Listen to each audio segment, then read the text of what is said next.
The views expressed and the opinions given by the individual host, guest, random reptoid, or chupacabra may not necessarily reflect those of AM 950 Radio, its affiliates, or its sponsors. Now, it's time to step into the unknown. The best of Ghostbox Radio with Greg Bakken.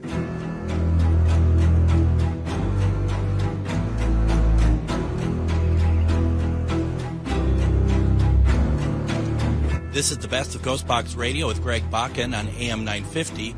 Tonight we're going to play parts of interviews from 3 different guests. We've had some amazing people appear on the show, and we think that they should be heard from again. Enjoy the show. Tonight we are talking with author and demon hunter Joseph Stewart. We're talking about his book, Demons, A Secular Look. I keep wanting to call it a new book, but it is absolutely not a new book. It's just taken me years to get back in touch with Joe. So, but we got you now, Joe. So that's something. So I got a question from the chat room, and Kyle asked you the question: would you speak about the rules of demon interaction? I've heard that they are allowed to fool people, but there is a line that they aren't allowed to cross. What is that line? Not true. They can do whatever they want. There's no rules. I mean, why? I mean, it makes sense that there wouldn't be rules. Otherwise, it's kind of a romanticized view, I think, of demons in a way, right? That like vampires, like they can't do certain things. They have to be invited in. Is that part true, though? Like demons need to be invited in, or do they literally just prey on anybody? Demons prey on anybody. They're just like predators in the sense of looking for the weak and the sick. People with that are down and out, bad addictions, alcoholism, that type of thing. You name it. They're always out there looking for somebody. So, and yes, you can invite them in, but you don't have to invite them in to get demons. Right. It seems like, as you had said earlier in the program, they're going to focus on your weakness, right? That's what they hunger, that's what they crave, right? Correct. So now I got questions myself that are probably going to be, you're probably going to be like, wow, Greg, this isn't a great interview. I answer these things all the time. But I really feel like you're seeing something that I think a lot of other people who I talk to about demons, I don't think they see. And I'm curious about like what some of these situations, if you don't mind me asking some very parochial questions here tonight. But first of all, you're pinned by one, as you said in the last segment. What do these things look like? Whatever your nightmare dreams are, they're basically, you can't see their form because of the realm that they exist in. So basically, it's a hallucination. You're seeing what is your greatest fear or your greatest desire. They can make it either way that they can use to manipulate you. Gosh, is there a way to know that it's a demon? I mean, it sounds silly to say, but I mean, boy, they could, if that's the case, that they can be around you all the time without you knowing, basically. Yes. I mean, I suppose, perhaps, you tell me if they coexist with us is the best way to say it. They coexist with us, great. And then, I mean, I suppose once they start, like, especially the ones who look like your greatest fantasies or whatever else, once they start luring you into doubting your moral compass or whatever else, I suppose that could be a sign that something's not right here. Yeah, you'll know eventually, because it may start off very nice and pleasant and promise you the moon. And usually they attack real young people, they're having a hard time in life, and they will be your best pal, and eventually they will turn on you. Sure. They're kind of I guess you would call them like an intangible, non-human entity, and they're driven by an egomania, extreme arrogance, and Machiavellian behavior. They're very manipulative. What is, I mean, the concept of Satan as far as a head of evil, a head of demons, is that part of all this, or is that something that is not even considered? I guess you can look at them like any kind of predator, I mean, they're feeding on us. Yeah. They're feeding on our energies and things. And it's very important to create that emotion of fear.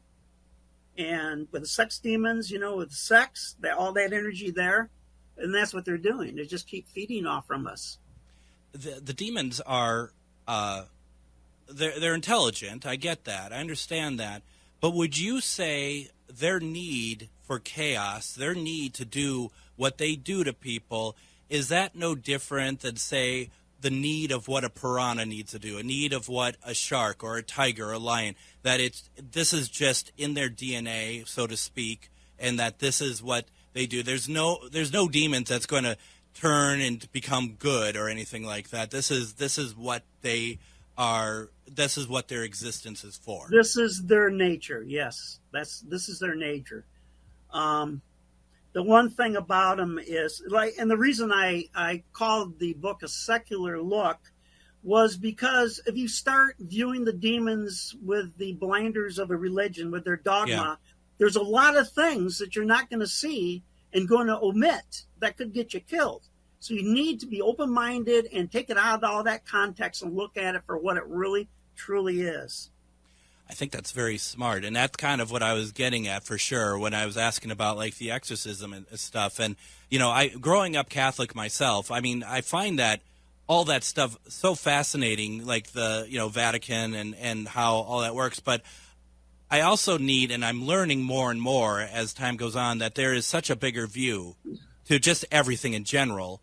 This is not meant to put off any Catholics or anything. I'm not having to go at any religion. But when you're looking at something like this, you're going to learn real fast, I'm sure, Joe, that if you're just going to focus on any one religion, you're going to find yourself in a heap of trouble. Correct. And I work in all religions. I work with cultures that don't have any religions that are afflicted by the demons. So you said that you can call them in, and that's what can take care of them. But you mentioned also you travel. How much do you do of that now? Do you still go out and travel to locations, or is it mainly more remote? Yes. I travel usually 1 or 2 states over sometimes, depending. But a lot of it is in the bigger cities, like Grand Rapids here or Detroit especially. Mm-hmm. I mean, I got 6 new cases already, and this weekend I'll be going to Hazel Park, which is North Detroit, and Pontiac, which is also kind of north of Detroit. Both Saturday and Sunday to work these cases. How do you keep up with it? I mean, you have to be exhausted a lot. I guess I'm in my stride. I've been doing it for a lot of years. So just knowing what we need to do and, dotting our I's and crossing our T's and being prepared for anything. And you really do. You have to be absolutely ready for anything. Yeah. You got to bring your A game every time. Every time. There's no room for error. No, because what they do is they're very masters of, of distraction. If you read that Tennessee case, you'll see how they were distracting people from their task, as well as the Ypsilanti case. You'll also show where it stops the people from doing their exorcism by distracting them with a painting. I think it was a picture of a demon, a painting everybody was fascinated with. And thank you for telling me how that's pronounced. I had been looking at that, and I was like, I'm like, what is that? Yeah, we have a lot of Indian names around here. So, and this is the thing, folks. If you're looking for a read, and this is also I've read like I forget the name of the book off the top of my head, but it's about Edler and Warren, and they're talking about their cases and stuff. This is if you're looking for a read like that to understand what happens in these actual cases. This is why this book is really interesting and really good, because, I mean, that's what I like to read. I like to, it sounds really kind of lame actually saying it out loud, because sometimes you read this stuff and you do get scared, and that's kind of the interesting, dare I say, fun part of it, but there's nothing fun about what you do. Yeah. I mean, and I Not feel really. bad. I feel bad about that because it's not it's his education, not entertainment, but it's still like this is like you get scared by watching The Exorcist. Well, this is what's really going on, and like you said, the way of taking the focus off of one thing and putting it to something else, to kind of take away the attention. And I've seen that also as a paranormal investigator. I've seen that too, just in cases, not demonic by any stretch of the imagination, but I've seen that.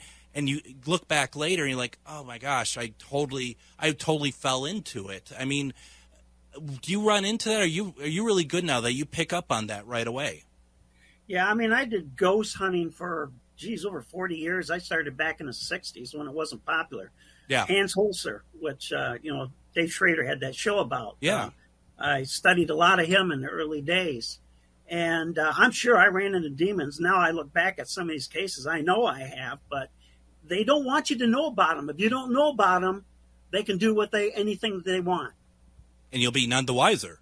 That's correct. That's how they work. Absolutely. So tell me about, kind of veering off a little bit, tell me about what paranormal investigations was like in the 60s.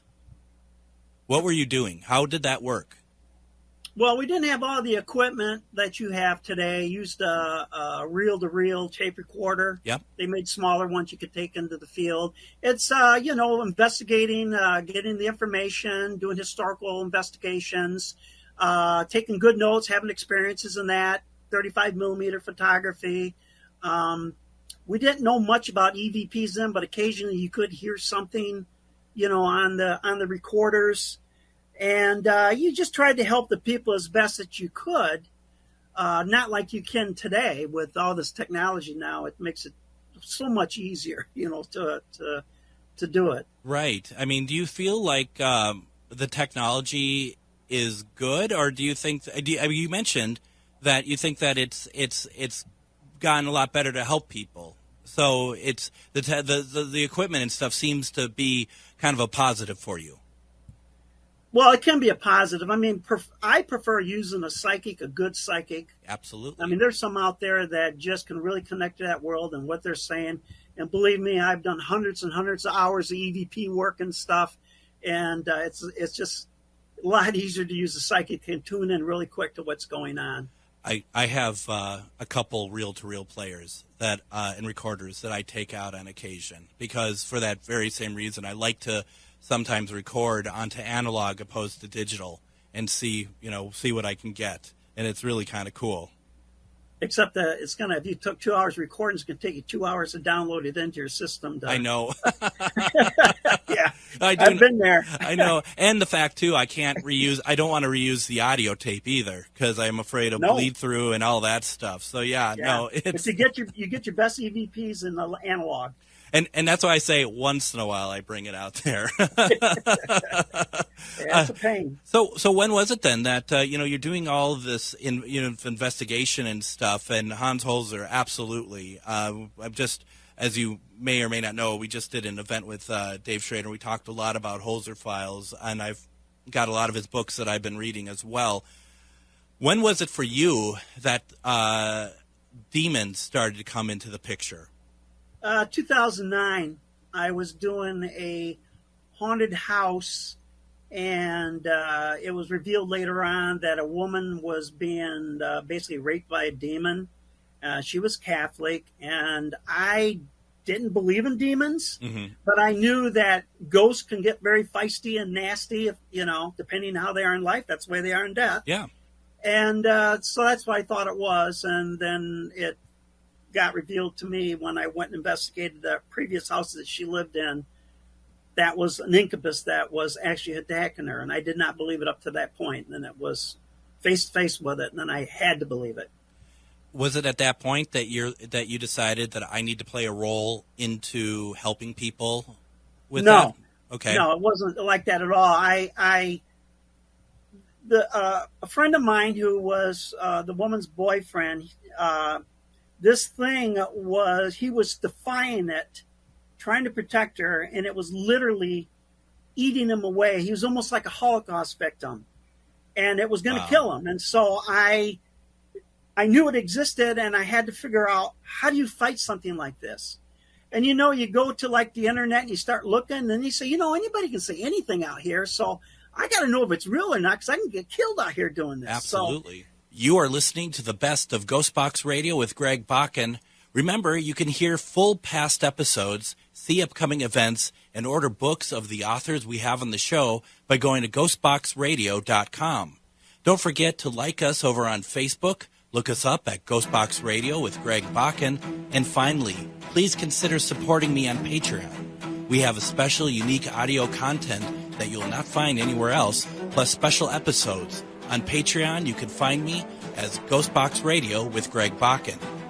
We'll be back with another guest after the break. You're listening to Ghostbox Radio on AM 950.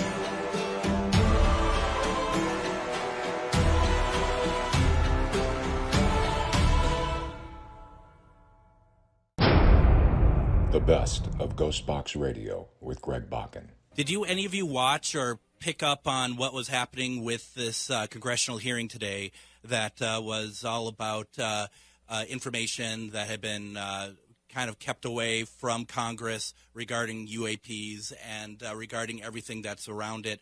Because the reason I ask, because we do have Erica on, and we're going to break this down with her right now, but I'm also really hoping that some of you will include your questions as well. You can do so in the chat. You just leave it, if you're watching us on Facebook, just leave it in the chat. We'll ask the questions. Erica can do her best to answer them. We just want to have a conversation about this. And Erica, I guess let's just be very, very generalized here. What did you think today? What did you think of today? It was very interesting to me, and I want to just go back and clarify. The Nimitz Tic Tac encounter was 2004. Okay. And so I just want to clarify that. But it was interesting because when I was watching, I think we're excited because we think that this is another moment in time where we could peek behind the veil and where we could potentially be told that there is extraterrestrial life or there's some other life form interacting with us. And today, when I watched the hearing and I saw specific people, Graves, Fravor, Grush, there, and they were flanked by a crew of people, Jeremy Corbell and George Knapp, who have repeatedly over the years offered unsubstantiated claims about a lot of different things, objects, ranches, people. That was a red flag for me. It was also a red flag for me when Grush, who had mentioned, on different news reports that he had seen, dead bodies, aliens, all of these things, crash retrievals. And yet today, when he was under oath, he didn't divulge the information that he has divulged on the press, which is a huge red flag. That should be a red flag to all of us. Here you've got somebody who is claiming to be a whistleblower, and yet there they are in front of Congress, this committee, and they're in front of the world, and they're claiming that they are so victimized, they've been threatened, and they are protected by the Whistleblower Act, and then they're not going to disclose what they did to the media. That's to me, that should be reason enough to not really take anything he's saying seriously, and people need to question that. I also, like I said, found it disconcerting to see two people, I'll say it again, I just said this, but George Knapp and Jeremy Corbell, who have promoted fictitious stories like the Bob Lazar story, like Skinwalker Ranch. That doesn't send a good message out to the people of the world who truly care about doing good research and about finding something incredible. When it comes to Grush and his inability to get into too much detail during the hearing, but as mentioned, that those details are much more available when he wasn't under oath. And I guess my point I'm trying to get at is, do you think that's simply because he was under oath? Well, I definitely, yes, I do. it's a tough thing to go under oath and lie. Yeah. And I think that they were, obviously they skirted the issues, and I think it's pretty bad. Like I said, when you can go out to News Nation and different media sources and promote wild claims, and then you have the attention of the nation. You've got it. Well, some people who are concerned with the subject, right. and you've got this is your chance to talk about this and lay it out, and you've laid out the same old stuff that we've heard before. So I think that was a definite fail in that regard. What would the point be of doing and having this hearing? Because I mean the point that we're being told about is that that government is being kept in the dark, Congress in particular being kept in the dark about this information, that there is that they didn't feel, and correct me if I'm wrong here, like Grush was saying that they didn't feel like that they could be transparent about what they saw without getting some sort of retaliation of some kind from either their peers in the military or their commanding officers. So if they're not talking about what's really happening, they're just doing broad brushstrokes, what would the purpose be of having a hearing like this to begin with? Well, I think it's I would imagine it's a bit of grandstanding. I believe it's a bit of political theater. Yeah. I find that when you're looking at the overall theme of Jeremy Corbell, it's weaponize, weaponize, weaponize. We're hearing that a lot, in the media with regard to sowing discontent and distrust in our government, which is interesting. But I also want to say that it was very wonderful to see a bipartisan effort where you had both sides that were being respectful of each other and, wanting to ask questions and wanting to get people on the record to make their claims or run away from the claims that they've made. So I think that was a very important thing today in that regard. And that's the part that I do keep going back to in my mind is that, I've been watching the coverage all day when, like on different news outlets, when people from Congress are being interviewed about it, and they'll have like a Democrat, a Republican, they're basically, arm in arm. They're really excited that they're doing this. I mean, so yeah, it's bipartisan, but you're still having Corbell, excuse me. He's doing, he's doing this weaponized stuff. I mean, it just seems kind of anachronistic that, these two things are kind of go against each other. And in my mind, the weaponization claims and then the bipartisanship. Do you think that there's people in Congress who are not fully understanding what's happening here? Yes. Yes, I do. And it's to be fair, there are a lot of nuances to this subject. This isn't something that you go in and you read a little briefing by Corbell or Knapp and then, oh, okay. And granted, I will say I'm the first person to admit that I did that. That was when I came into this subject. I mean, I'd been reading books my whole life, and I didn't have the skill set or the knowledge when I became a public figure in the subject to really understand the layers of all of this. And that's something that clearly, I don't believe people are skilled in knowing, and they're hearing, things from people that are questionable, and they might believe that. And it would be really great if some of these people could reach out to people like myself or people like other researchers that have really looked behind the scenes, and hopefully their aides are doing that behind the scenes.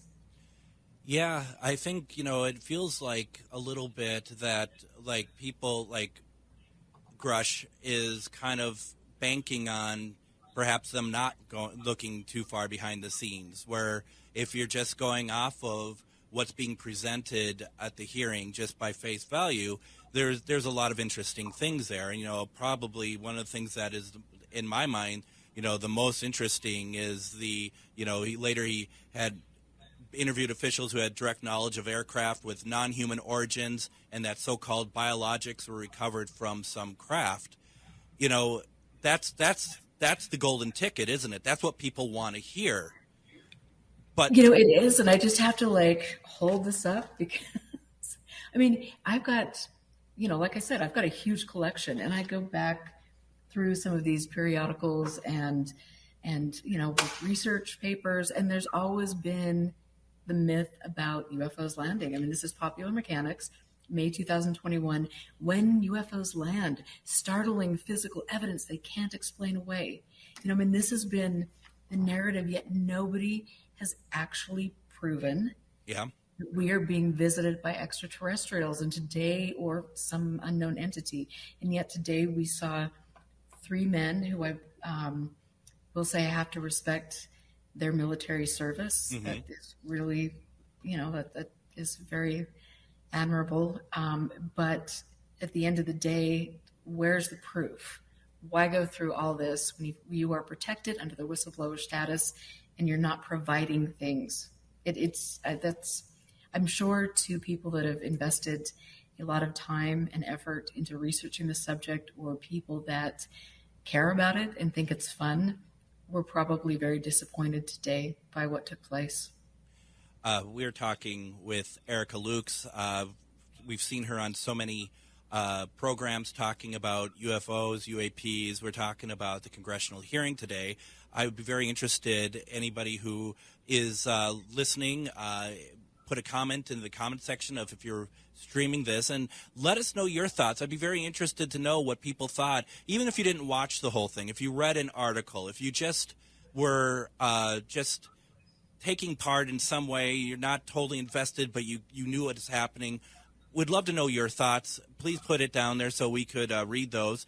But, you know, I think the one thing that I found that struck me when I was watching it this morning, and I've seen it commented on in different news sources, was a lot of like Grush in particular. He told a lot of what other people had experienced, not necessarily completely what he's experienced. It seemed to be a lot of like secondhand news, but they weren't there to actually speak at this forum either. Right. That was all he has to offer, you know, is secondhand information. And I think that several major, you know, media outlets picked that up. I think most people that are logical could pick that up and just say, wait a minute, here's this big whistleblower testimony, and it's all secondhand information. Yeah, it really did seem that way. And you are right. I mean, of course you're right. You know what you're talking about far more than I do. I got the date wrong of the Tic Tac video from 2004. There was another one, though, from 2017, wasn't there, though, that was released? Well, 2014, 2015. Okay. There were, that was the Graves story. So, yep. I mean, it is interesting. The reason why I ask that, why I bring that up, and this is going to sound, you know, like I said to you before the show, sometimes the show can be a bit, you know, amateur hour AM over here. But the thing that really struck me, and I can't remember who was being interviewed, but he had said something about where everyone was saying that some of these craft were going thousands of miles an hour. That he said in one of the footage, one of the videos, and I don't think it was the 2004 one. I could be wrong. I don't think it was a Tic Tac one, but it was actually like 40 miles an hour. That it wasn't going very fast at all.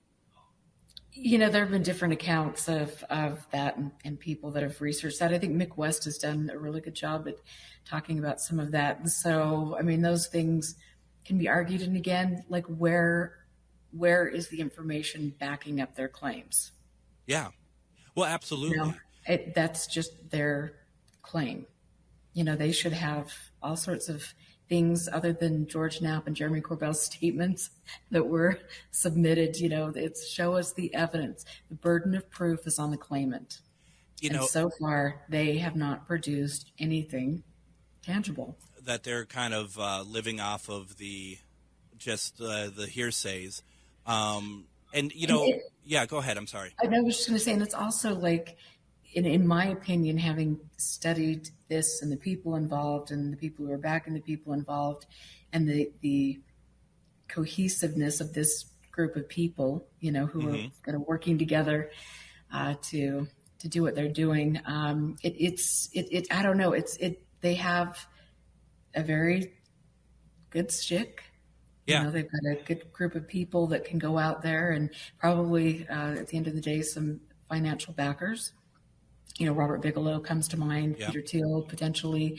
And so it's a, slick production, and it's always a constant kind of theme. And I know Gresh today had mentioned that, he and his wife had been affected. He didn't come out and say by the hitchhiker effect, but I'm sure that's what he's alluding to, given the fact that he's involved with the same group of people. I'm sure that will come into play, but it's just, again, it's a lot of stories. It's a lot of distrust the government. It's a lot of weaponize. I really have a problem with the wording and the way that Jeremy Corbell continually over the years has come out with this. Why should we be weaponizing the study of looking at another life form?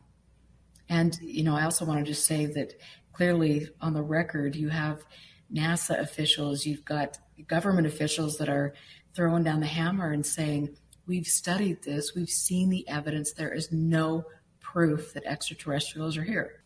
You are listening to the best of Ghostbox Radio with Greg Bakken. Remember, you can hear full past episodes, see upcoming events, and order books of the authors we have on the show by going to ghostboxradio.com. Don't forget to like us over on Facebook, look us up at Ghostbox Radio with Greg Bakken, and finally, please consider supporting me on Patreon. On Patreon, you can find me as Ghostbox Radio with Greg Bakken.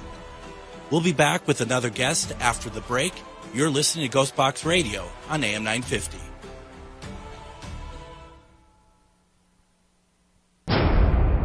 The best of Ghostbox Radio with Greg Bakken.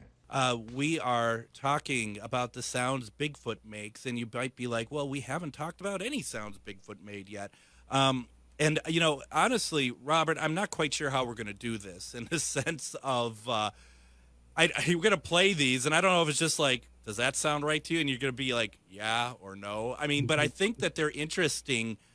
I think they're interesting to just listen to, if that works for you. It's fine. Yeah. All right. He's just like, why am I here tonight? And that's a fair question. Now, there's a couple more things that have come through. Robert, when you go out and do your research in the field, do you create a gifting stump? No, I haven't done that.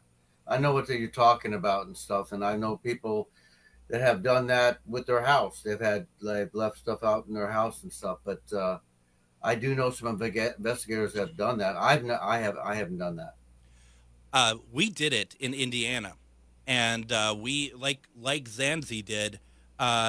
We didn't put out the chocolate or anything. We did have some stuff out there, but what we did have out there was a granola bar. It was still wrapped, and like she said, she had feathers and fancy rocks. We had marbles that were kind of balancing on the stump itself, and we went away for a couple hours. Now, earlier that evening, we were in a picnic area, and it's just like you said. We only had we didn't really travel far from the campsite. We went into the woods a little bit, but we kind of stuck to the campsite. And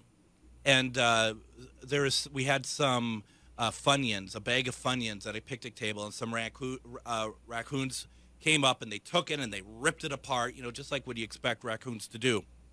The gifting stump, though, we left for a little bit, about 2 hours. We came back, and most of the stuff on the gifting stump was still there, except for the granola bar. And the granola bar, we found the wrapper on the floor, there's a floor on the ground. And, like we talked about how the raccoons just tore apart the Funyun bag. This was not ripped apart. It looked literally like someone had the bar and they took their nail and went across the packaging like slid it open and took it out and put the wrapper on the ground, that marble I talked about was untouched. I mean, it was a very delicate operation.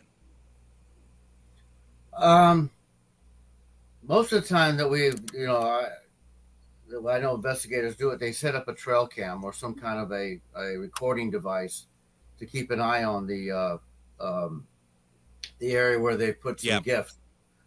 And I know a couple times where they left like apples and peanut butter and stuff, and the stuff came up. Then again, they've had some raccoons and some other animals come up and get it. I always wanted to suspend an apple on a rope. Ooh. Where the raccoons and stuff couldn't get it. Yeah. I just haven't done it. I mean, I've talked to friends of mine, Nick and them, about doing it. And to be honest with you, I probably need to go ahead and start doing that, because I've talked about it a bunch of times, and then set up our trail cameras in areas where, these things have been seen. Yeah. And that way it's kind of, how would I say it? What else can do? Grab an apple off of a rope, And you can have that dangle pretty high because Yes. they're very tall. So yeah, you're right. And this, and you could do it where the length between, if you did it off a limb and the rope was tall enough that, like to your point, the raccoons can't just shimmy down the rope to get the apple or whatever. They're not that smart enough to do that. No, no, I'm not that smart to do that. I've seen people do similar, and the animals come up from the bottom and they try to jump up and get it, and to no avail, and then they just kind of give up and go off. But I've never seen them get smart enough to go up the tree and come down the rope to get it. No.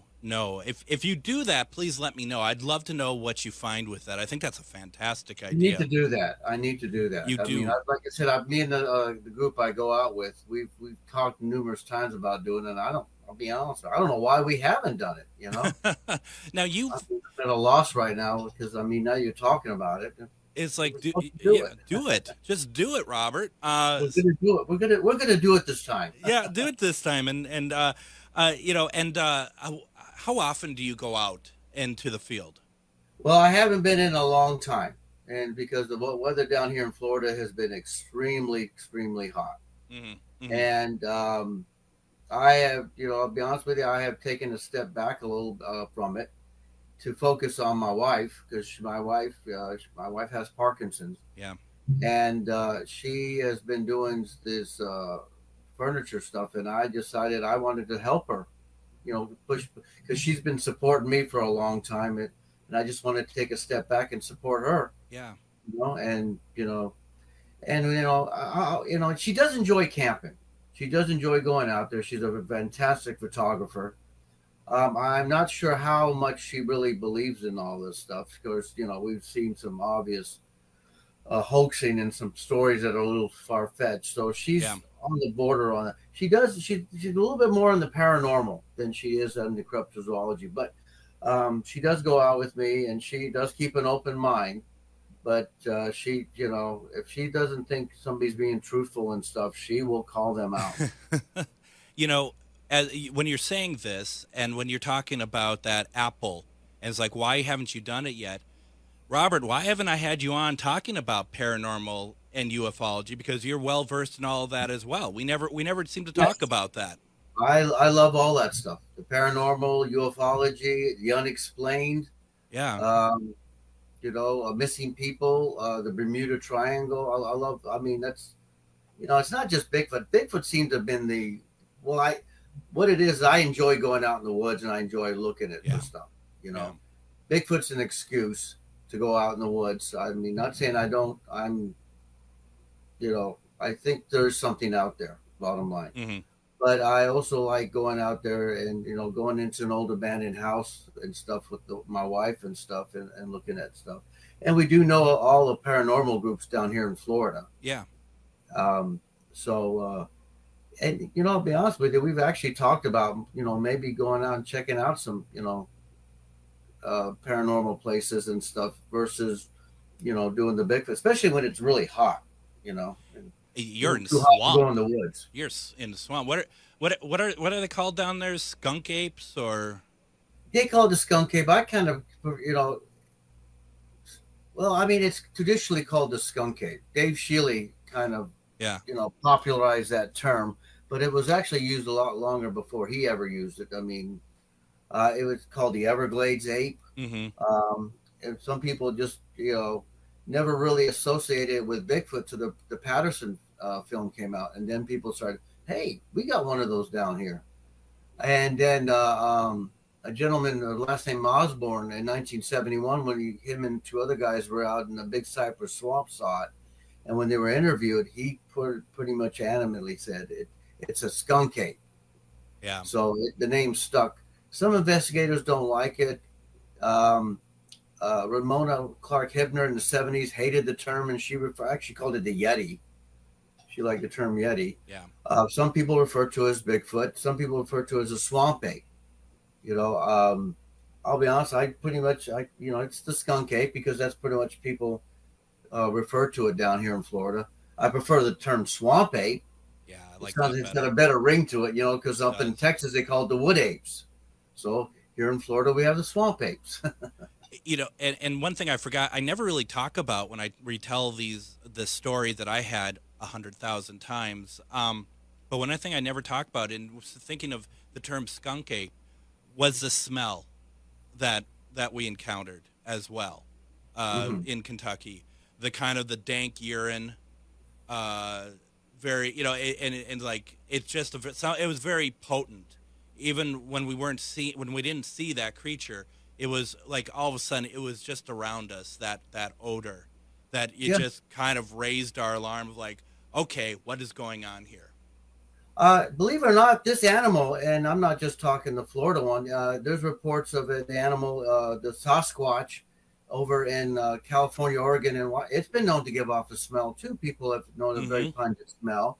The Honey Island swamp monster, the Falk monster, again, people have noticed this pungent smell. Like it's a big hairy animal going through this woods, and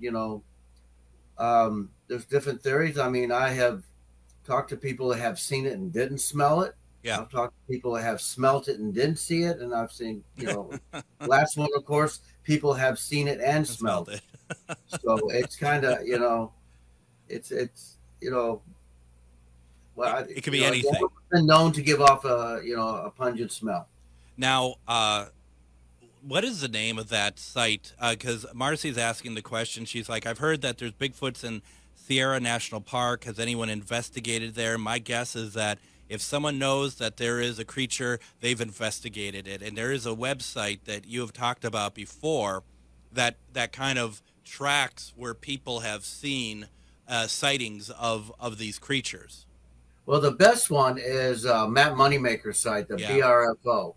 He has a very, very comprehensive and probably the best one database out there of sightings, not only in the United States, but all over the world too. Right.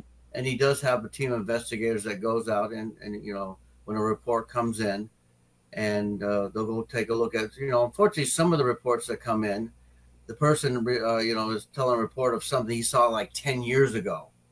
Yeah.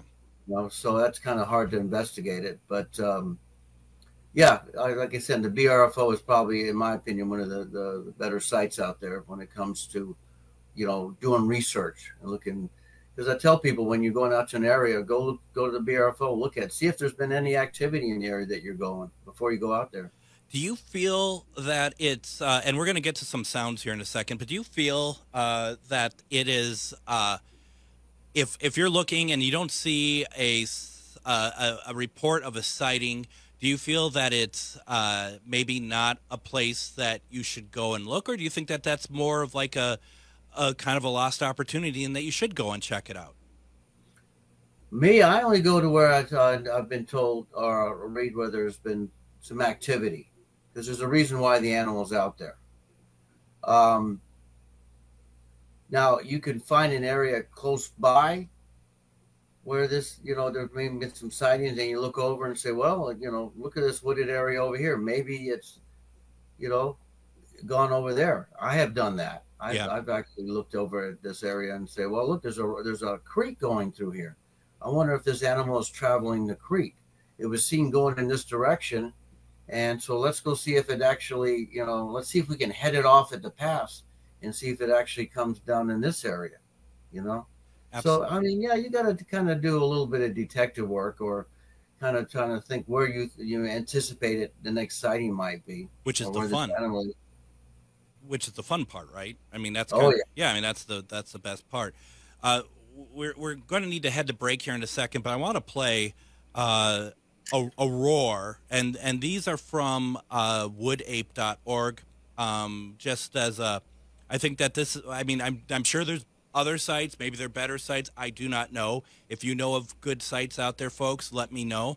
But I looked, and these are well documented sites. There's a lot of information about these audio recordings. This recording from 2017 is actually of two individuals and was recorded not long after the team had loudly broadcasted playbacks of great ape vocalizations. The roars may well have been intended to defend territory throughout intimidation. Robert, I'm going to play this clip right now. Hopefully you all can hear it.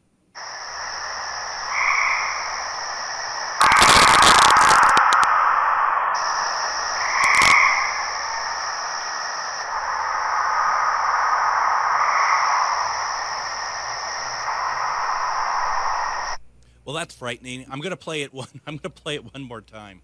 I hope everyone can hear it. If you can't hear it, I know you can hear it over the air, but if you can't hear it through our streaming, let me know.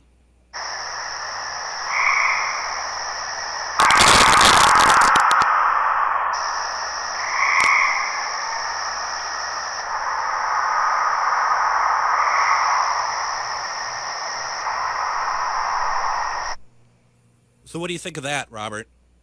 Sounds like an eagle screeching to me. So you're thinking that it's not a creature, not a Sasquatch? Well, based on some of the recordings that I feel might be some validity to it. You are listening to the best of Ghostbox Radio with Greg Bakken.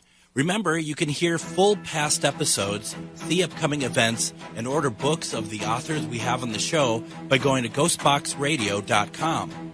Don't forget to like us over on Facebook, look us up at Ghostbox Radio with Greg Bakken, and finally, please consider supporting me on Patreon. We have a special, unique audio content that you'll not find anywhere else, plus special episodes. On Patreon, you can find me as Ghostbox Radio with Greg Bakken.